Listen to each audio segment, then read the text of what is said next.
Greetings, Zimbabwe, Africa, and the world. Welcome to In Conversation with Trevor, brought to you by Titan Law.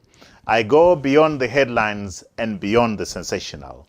Today, I'm in conversation with accountant and renowned gospel singer, Janet Manyowa. I hope you enjoy the show.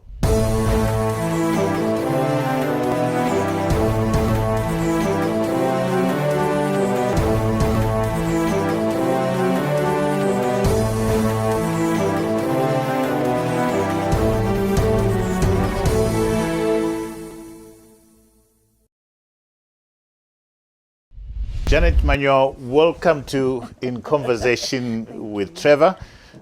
Thank you very much. That's the way that we are now having to greet each other. That's correct. Thank you for having me. It's a great pleasure having you here. Happy birthday. It's your birthday today. Thank you. Thank you. I'm feeling very special. You're very special. You're very special to a lot of people. Yeah. Looking back at your life, I mean, birthdays are those opportunities or occasions when we look back at our lives. What comes through your mind when you look back at your life? Birthdays in my parents' home were very special. So we took that time to speak into each other's lives, and I remember all the things they said to me. God is going to bless you. You are going to be blessed coming in and going out, and you are going far. And all those, it seemed like just rhetoric statements at that time, but I'm remembering everything that was spoken in those days and seeing how God has just come through for me. So I'm feeling very blessed. You're feeling very blessed. When you look back at your life, what have been the highlights? There have been many highlights, obviously. Then having children, I've got 3 kids. Those are major highlights for me. But before the kids was the special man I got married to. That was a major highlight in my life. I grew up as I think a very intelligent school-going girl. So I remember all those things that happened as I grew up, and me singing from church to school. Yeah, it's been a good life. It's been a good life. Yes. And the tradition of speaking to your children, have you taken that over from what your parents used to do to you to your kids? Definitely I have. So after celebrating and we eat the cake and whatever in my family now, we take the time to actually shut everything down and speak to each other, because sometimes we go through life and don't say the special things, like, Janet, when you came to the hospital and I was sick, it really meant a lot to me. And we go through life not knowing all those special moments. So we take that time to really speak to each other and say and tell my child, Matipa, when you brought me tea, coffee in bed that day, it was very special to me. And she holds on to those special memories, and I think it's a great thing. These are quality moments, moments when you do connect with the family. Yes. You looking back at, I mean, you've been singing now for 5 years. Yes. You launched your debut album in 2015, which has been hugely successful. Yes. Tell me about the process of putting that album together, your first one. My first one. The growing pains, as it were. What sticks out to you as far as that album is concerned? Yeah, I think the first song I did as a recording artist was really nothing serious to me. It was just trying out, because the pressure was now too much from family and from the husband. So I decided, okay, let me do it so that you see I've done it and get it over and done with. Nothing after this. So I did my first song, and it was well received. I was really surprised. It was a worship song, Amazing God, which I featured Dr. Comfort Manyame. And I didn't think it would play on radio, but when I heard it on radio, it just dawned on me that God has got a purpose with my life, and I guess I've been playing with that purpose, and I wanted to pursue it more. So I then did the rest of the songs, and I was working with a local producer then, Tremia, and he was my friend. So it was fun to do, but Grateful, my second album, is when the work really began. It's interesting that from what you're saying, your husband saw the talent and saw how great you are as a singer. A lot of people around you saw that, but you doubted yourself. I think I didn't really doubt. I saw myself as a underground musician. I wanted to write songs. I started writing songs at age 13, 10, when I was in grade 7, roundabout. And I knew that God had given me the gift, but I think I was just not willing to go the extra mile and be in the limelight. I had a name that I said, even when we did my first album, I wanted to be called Rejoice, Right. which is my second name, so that no one would attach me to, not that I had skeletons or anything that I wanted to hide, but I just would see the pressure that that comes with being in the limelight, and I didn't want to do it. How is it now? Now that you're hogging the limelight, how is the feeling like? Are you enjoying it? I think God gives the grace. At every stage of our lives, we fight new battles. And for me, I feel that God has given me the grace to step up and be it sing, and to hold back when I need to. So I also have a very supportive family and friends around me who are truthful with me, who are very supportive, who my husband will leave no stone unturned. He will make sure I have the support I need. He'll ask, what do you really need? What do you want? Let's do this. So I thank God for that, and that has been a source of strength for me to carry on. Yeah. So your husband plays an important role in your life. Yes, yes. He helps with writing the songs. He's a pillar of support. Very, very much. My creative process, usually I write songs. He's written one and helped me with others. He wrote Murimwari, which I then developed, but it's a beautiful worship song. I think it's my favorite. Not trying to be biased, but I think it's my favorite on Grateful, my album. But we were talking about my husband being part of the creative process, yes. So when I write my songs, I then very hesitantly go and say, so I've got a new song. Then he says, right, let's hear it. And then I first say, this song, what it means is this. And then I explain, I talk. And then he's like, so let's now hear the song. Right. And then sometimes I get a yay, sometimes I get a nay. A few times he said, no, I think this is not great, go and write again. Yeah, so that's my first stumbling block. Then my next stumbling block is my producer, who then says, it's fine, but you can do better, Jan. And then I have to go and rewrite. So yeah, it's fun. It's interesting for me talking to you now, having watched you perform live. You're two different characters. On stage, you are live. You are something else. But in person, you're a very shy, withdrawn person. Talk to me about that. I don't think I'm very shy. I'm like I said, I can withdraw where I need to. Yeah. And sometimes I need to be in the hat of the accountant, and I can easily go into that hat where I have to be a mom, and I have to be washing dishes and taking my children on the back. I think it's the grace once again. I just give praises to God for enabling me to fit many, because I think as a gospel minister, there's a certain level of confidence that we need for us to be able to convey the message. So I thank God that He gives me the grace at that point. But if you see me a minute before that performance, You're shivering. So I'm shivering. I'm like, Lord, why?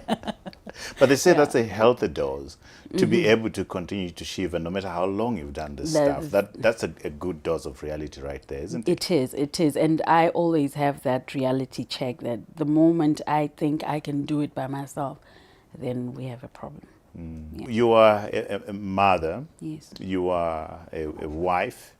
You are an accountant. Talk to me about the work-life balance. But I hear you clearly a committed wife with a loving husband. I hear a mother who spends time with her kids. I hear the singer who's blossoming and having an amazing career, and a professional accountant. How do you juggle all these things? It would be very unwise for me to take the credit for all that. I guess you've talked about four main pillars right now: the mom, the wife, the accountant, and the singer.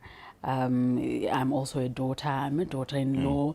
I'm a aunt, sister, and choir member, and church. All that. What I've learned in the few years that I have been having to juggle many things is to prioritize. So I'm one of those people who writes down to-do list of the day. And those are some of the practical things that I do in order for me not to be sidetracked. So I actually write down, by the end of this day, at least I should have done the top 3. So the top 3 are my priorities, despite whatever. I've learned to do those lists. I've learned to be truthful when I can't do something, to say, look, I can't do it, but give me until such a time, I will do it. I've learned to cut away inefficiencies. I know most of our millennials spend time on social media. I think it's good, especially for me as a person who has quite a number of people who communicate with me and follow my music. I set aside time to do that. If I were to always be on social media, we wouldn't achieve anything. So I cut away groups. I don't spend too much time on social media. I set aside time to not look at my phone so that I can speak to my children. Otherwise, if I look at my phone, emails are coming, someone is asking for mentorship and all that. So I have learned to compartmentalize, and exercise is a good thing. Yeah. Let's go back to the beginning, where you were born, the family in which you were raised. Just talk to me about that. I was born in Harare, but I lived in Chegutu. Lived in Chegutu up to grade 5, and then we moved to Banket. Yes, so I'm a small town girl, and that's where I lived. I then moved to Harare as I was about to start work. Yes. What were the biggest influences at home when you were growing up? What were the values that you inculcated in you that you still walk around, shape that have shaped you? I think the biggest thing that my parents gave me was salvation, definitely, and leading me to the Lord and loving the Lord for myself. Obviously, they couldn't force it down my throat, but at a certain time, I guess I was doing my O-levels. I then gave my life to Christ by myself, and I'm always happy that I made that decision by myself without their input. But I saw how God moved in their lives, and it definitely had a great impact on me.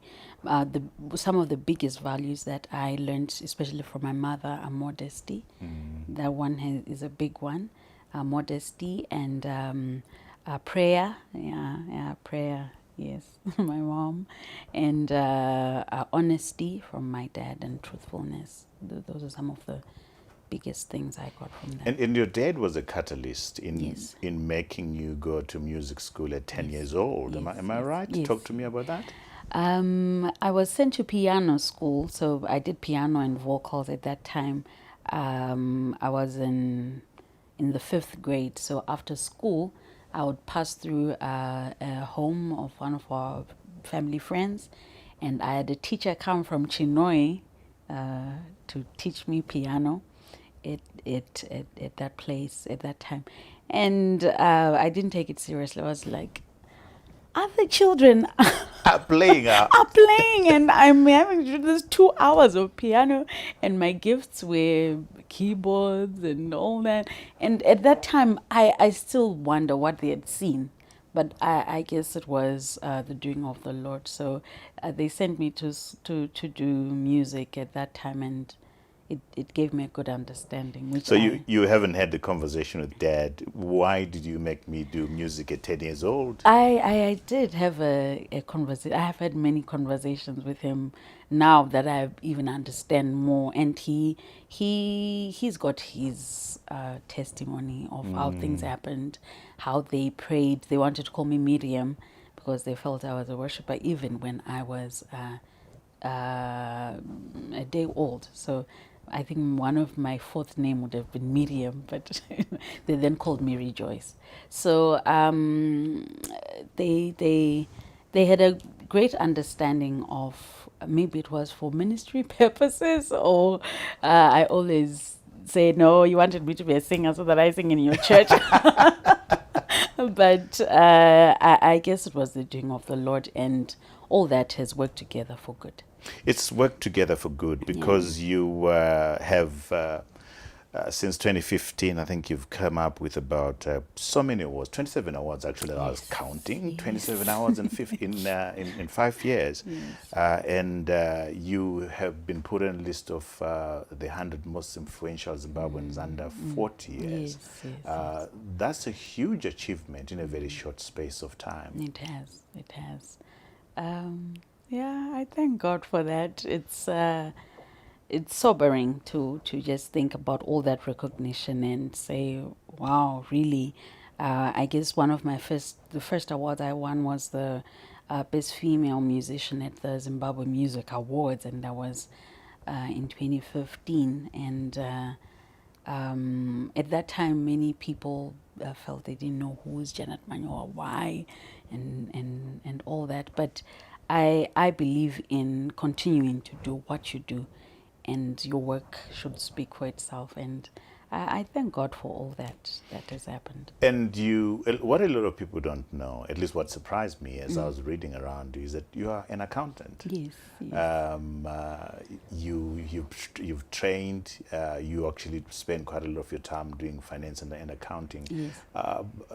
And yet you've got this blooming lifestyle as a career, rather, as a singer.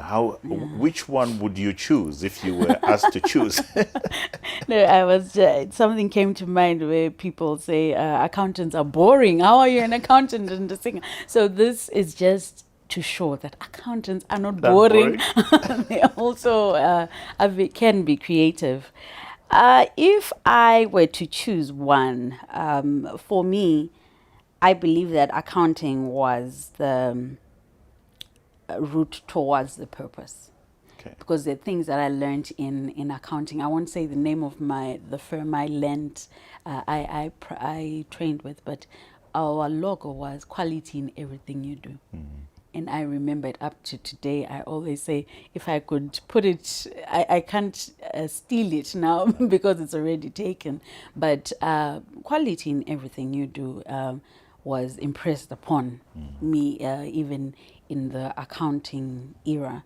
So I think it was a means to an end. And if I were to choose, I would be a musician who accounts for her money. So in a way, you're saying that the discipline of accounting has actually helped your singing career. Is that what you're saying? It has. My team usually says, your attention to detail is too much. And I also think it's that sides that I learned as an auditor, to pay attention to every little detail, which I still take into my music and pay attention. I do pay attention to detail, and I know it sometimes it works hard on everybody, but I think it's a important aspect for everybody to have. Whatever qualifications that God has given us, everything should be intertwined and help us fulfill our purpose. Yeah. Talking about paying attention to detail and being a stickler for perfection, your videos are beautiful. Thank you. Thank you. Professionally produced. Thank you. Is that deliberate? And Yes. how have you arrived at that? Video concepts, I will credit Mr. Manyowa for that. You should see me kicking and screaming each time we want to do a video. I'm like, no, I'm tired. And all that, because I know the work that comes with the video. But when it's now an end product, I'm happy. But the work that goes into videos is quite a lot. The resources as well of putting it together is quite a lot. But you asked, is it intentional, right, for us to have videos like that? It is very, very intentional. One of the things I believe is, as bearers of the gospel, we don't need people to listen to gospel music because they are sympathetic. I think people should listen to gospel and because we are delivering the best quality that is that we can, and we are bringing out products of an international standard. So I call myself blessed to be able to be an ambassador of Jesus in this season, and be able to do it properly.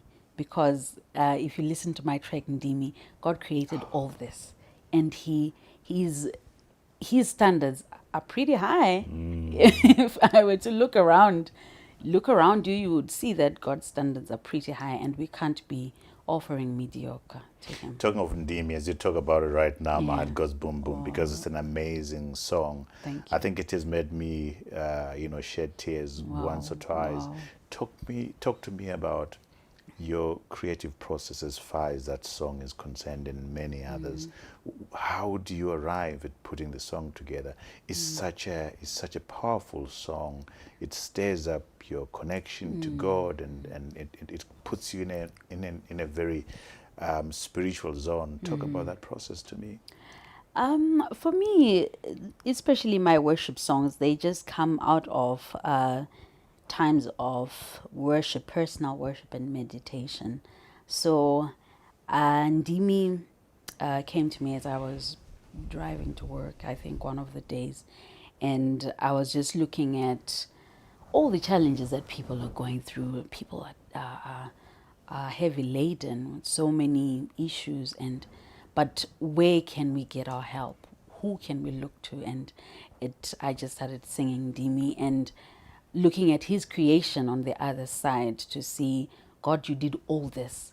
You are, and there's no one else. And I guess the creative part of it was, it's one of the songs that took me the shortest time to put together, because once I put it up with the board of approvers, it was an instant hit. It was an instant verified. Yeah. So after that, I then sent my track to my producer. He loved it, and he did the music for it, and we then did a video and released that. I'd never done that, to release a song and a video at the same time. So it was done in a very short space of time, but the message that it brings is very real to me. And I guess I know that when something ministers to me, it will minister to the next person. It ministers to a lot of people, Janet, because the last time I checked, it was sitting at close to 700,000 views on YouTube. That's huge. So it's ministering to a lot of people. What kind of feedback do you get from the public when you've done the songs that you do, like Ndimi, for instance? The feedback is amazing. Sometimes I like I said, I take time to read and absorb everything that people are saying, and the testimonies that I get of people in hospitals, in comas, saying I was in a coma. I think that was for one of my tracks, Zadzisa, where someone wrote to me and said I was in a coma for 2 weeks, I think, and the only song they played was Zadzisa, and you don't know what it did to me to be alive and walking today. It really shook me, and if I'd never taken it seriously from that moment, I did. And the testimonies that come, even just for people seeing hope, people receiving salvation, people seeing the light, people being revived, people celebrating what God has done. It really uplifts me, and it makes me feel, who am I to say I'm stopping or I don't want to do this? Because God, you're doing a great work, and let your name be glorified. Yeah. Your husband, Munyaradzi Manyowa, we've already said, indicated that he plays an important role in your life. He's also your manager. Yes. He helps you with writing songs, and from what you're saying, he plays a big role in pushing you to become an even better person. Is supportive. Yes. Talk to me about that. He's very supportive. I will just share something and say, before I got married to him, I thought I'd marry a guitarist or a pianist or someone who actually plays an instrument, so that we sing together and God will be glorified. And you went and married an accountant who's been pushing you to become a better musician. And then I married an accountant, and I always tell him I wouldn't have had it any other way. Wow. I wouldn't have married someone who can sing with me but doesn't have the passion to push the music or the passion to market the music the way he does.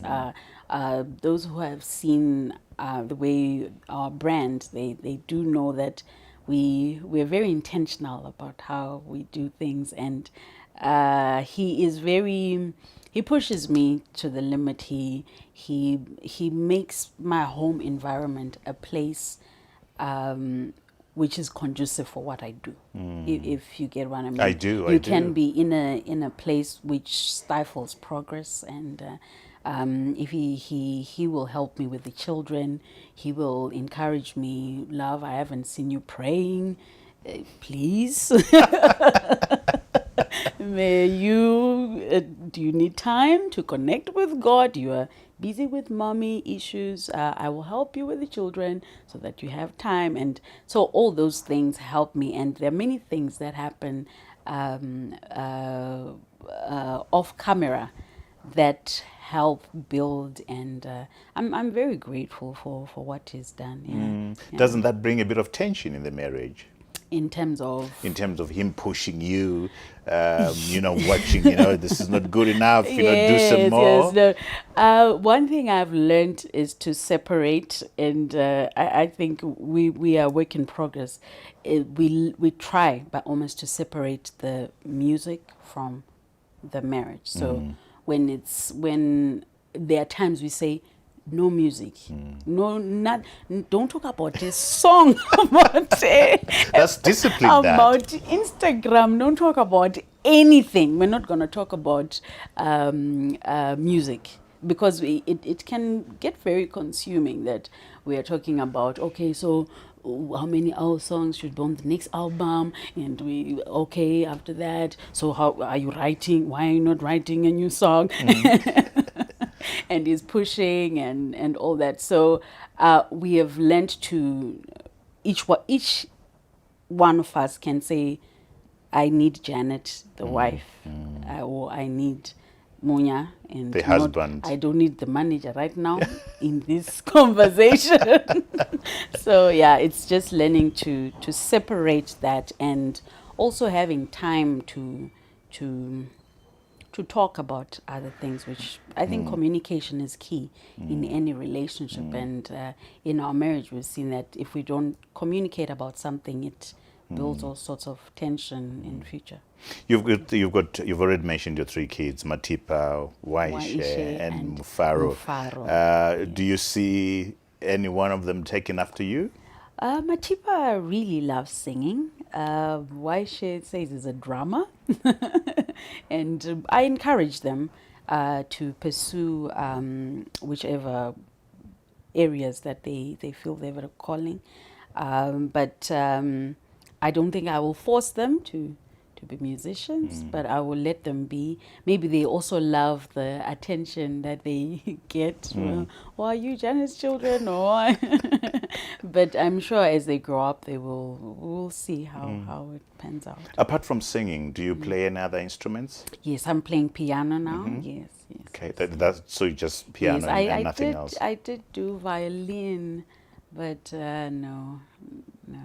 I don't play. I love to hear it, but not me play. So your speciality is singing. Is singing. And the writing. Yes. Okay. So you've chosen Andrew Bird in South Africa as your for recording. What made you make that decision? A funny story is when I was 15 or something, I called Andrew Bird. And from home, I was way down in Blanket, and I don't know where I got his number, and I called him and I said, "Hello, my name is Janet. I've written a number of songs. I'd like you to produce my songs." When you were 15? When I was 15. I don't know what had gotten over me that day. And he said, "Sweetheart, how old are you?" And I said, "I'm 15. And he said, "Let's give it a bit of time, okay?" He could hear the zeal and all in the voice, but yeah, it was quite funny. And long story short, I remind him to this day, "Andrew, do you know you'd refused to do my song when I was 15, and 20 years later you're doing my songs?" But the main reason why we then recorded our music with Andrew is, like, from that time in 15, I could really relate to how his interpretation of music. It was amazing. He was doing celebration music at that time, and his understanding of music is just amazing. And he interpreted Zadzisa for me. That was the first song I did with him, and we were trying it out, obviously. But when he sent the song back, I was like, wow, is this my song? I loved it totally. And I think with working together more and more, he has managed to capture the sound that we were looking for.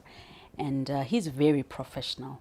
One thing about Andrew is he sticks to his word.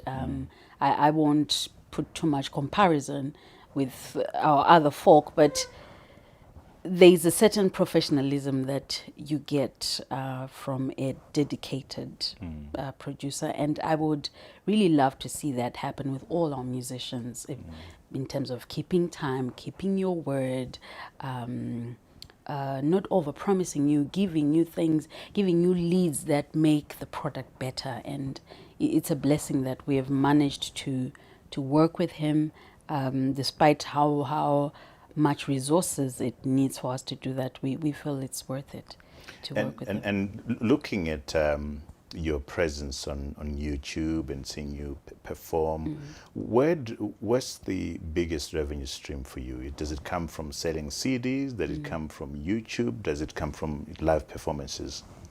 I think the biggest stream, I'm not the manager, but the biggest stream should be iTunes.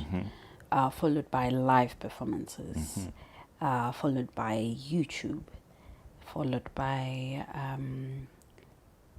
maybe endorsements also come in the mix, and then CD sales is last. So CD sales of CD sales, small part of the business. In the long run, yes, but they they are the smaller chunk. Yeah. Interesting. 2017, you launched a talk show, Redeem. How is it going? I put it on hold for a bit because I'm sure you would understand the work that's involved in putting a talk show together. I'm refocusing a bit to do with the show.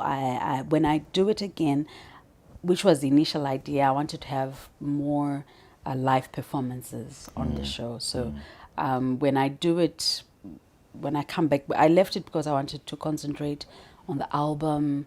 And when I put my feet in, I realized it was more work than I anticipated. So we will re-energize and Come back. We'll come back and do. Looking at your life, I'm sure young people who look at you as a role model are absolutely amazed by the fact that you are juggling all these balls in the air in a very difficult economic environment. What message would you have to the young people, young women who are struggling to get jobs, keep jobs, who are struggling to be entrepreneurs? What message do you have for them?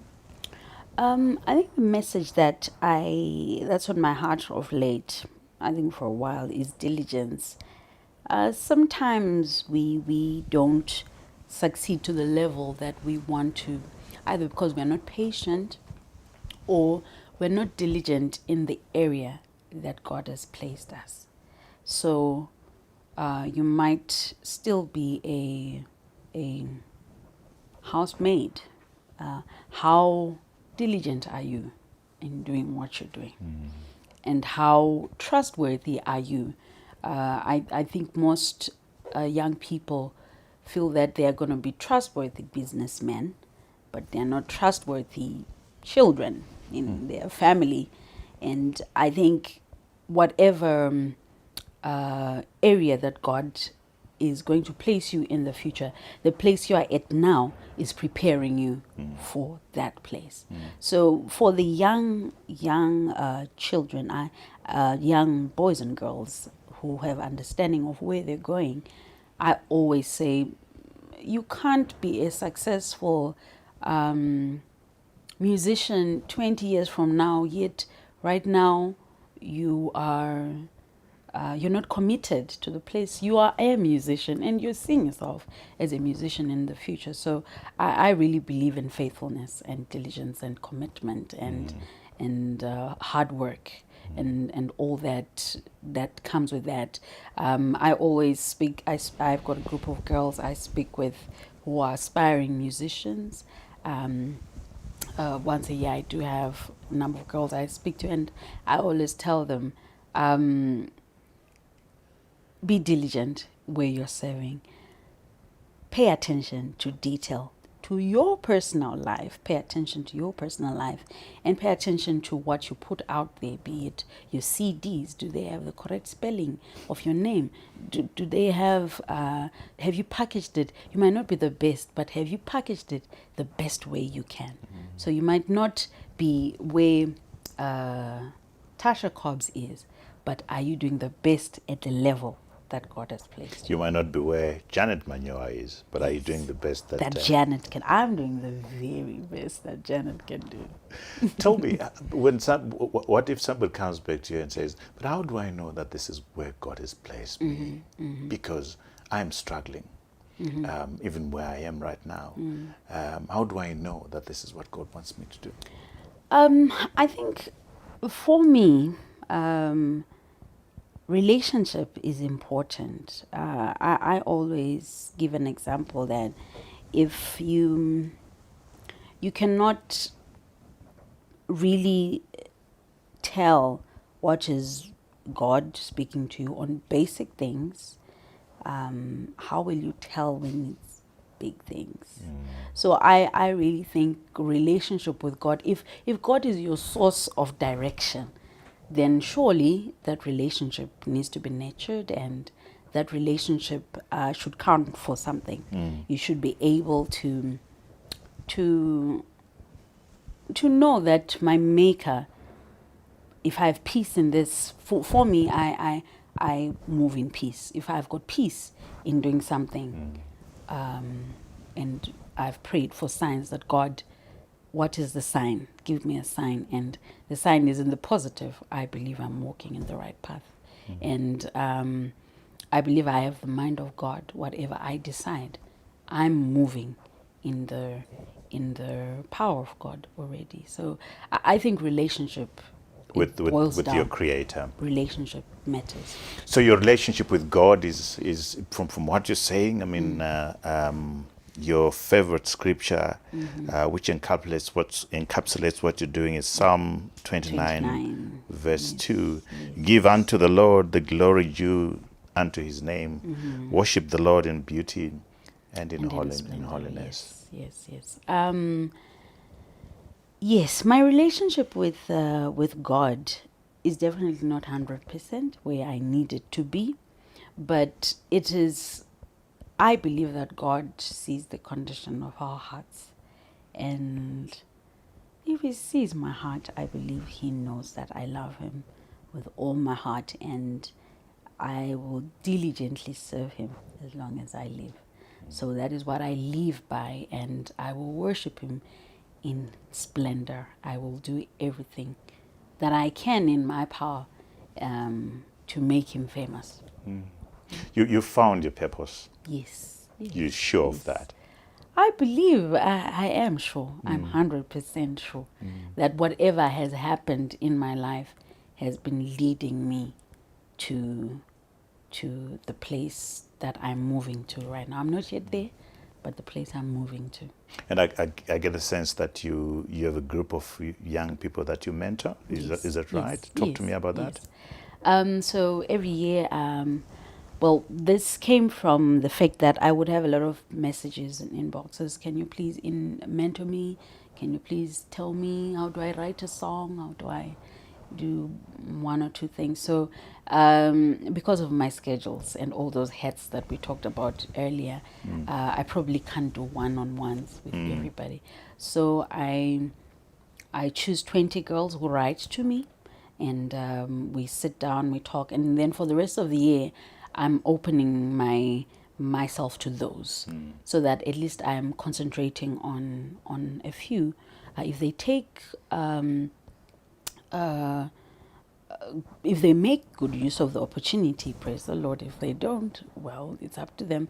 But I will choose 20 girls. I chose girls in this season because I'm a girl, and that's the language I understand, girlish. So yeah, that's what I've been doing, I think, for the past 2 years.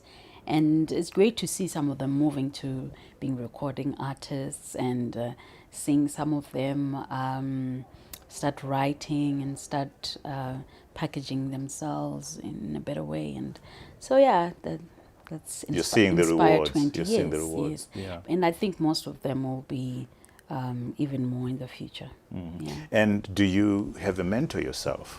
Yes, I do have in my compartments, I do have women that I speak to for different areas: marriage,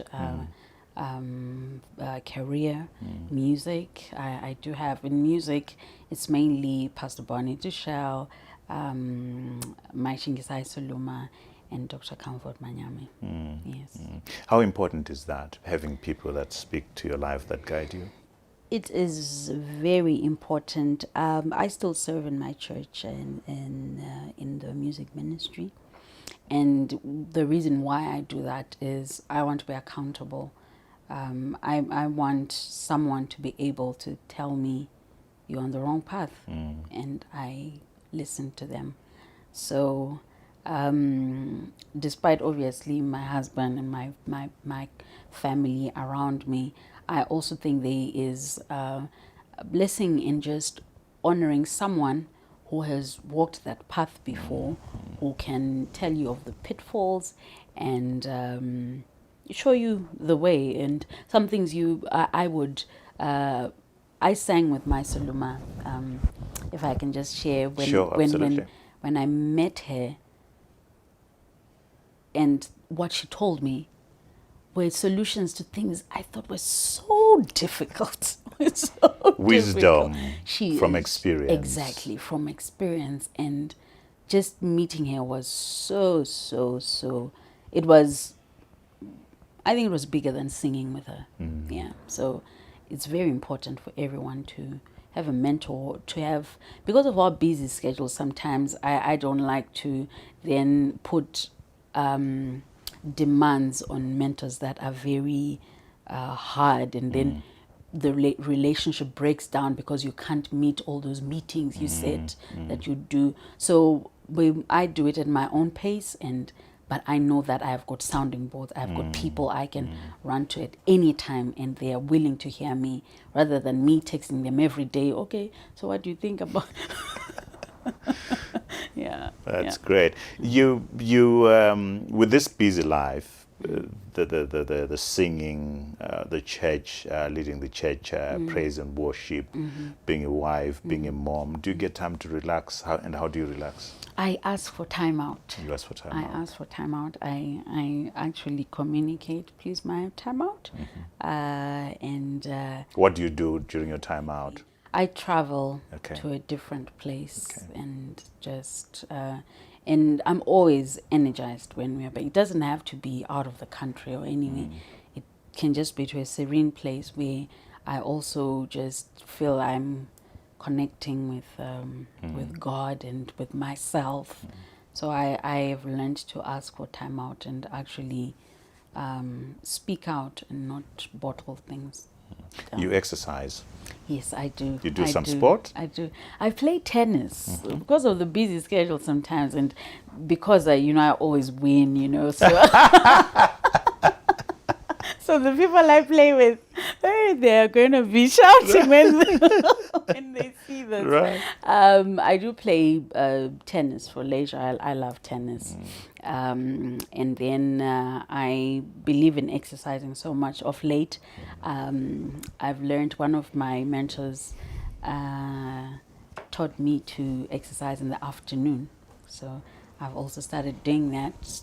And it just, Why exercise in the afternoon? because I'm a morning person, so Okay. I already have energy for Okay. the morning. I see. But what would happen is, by the time we hit 7 o'clock, You are. but So exercising that time picks you up. just picks me up. And so maybe my lunchtime, I'll do an exercise. Then I can even stretch to 10 p.m. Our viewers love books. What books have you read in recent times that have made a huge impact on you that you'd want to share with people at home watching us right now?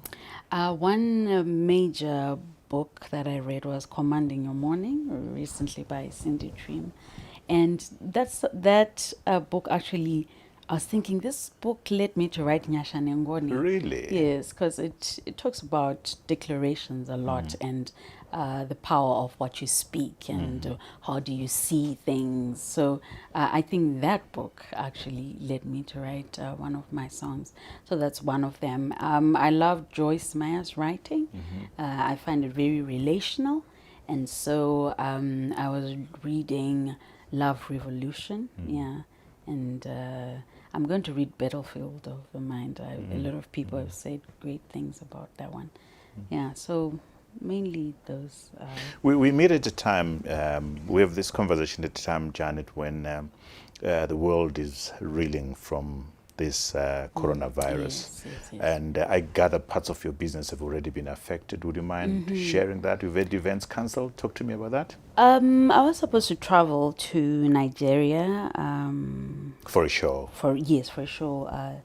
This, I guess tomorrow. It was supposed to be tomorrow. Yeah. So it was cancelled and we couldn't go. I was also supposed to be. I'm working on my album this year, so we were going to record. So it's something that. So that's been put on ice. We are battling on what to do, because we've got a week to go, and should we continue?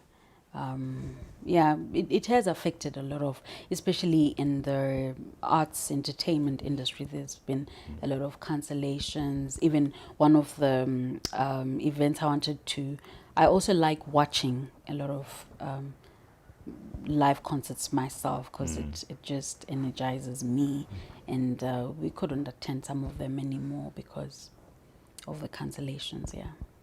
Wow.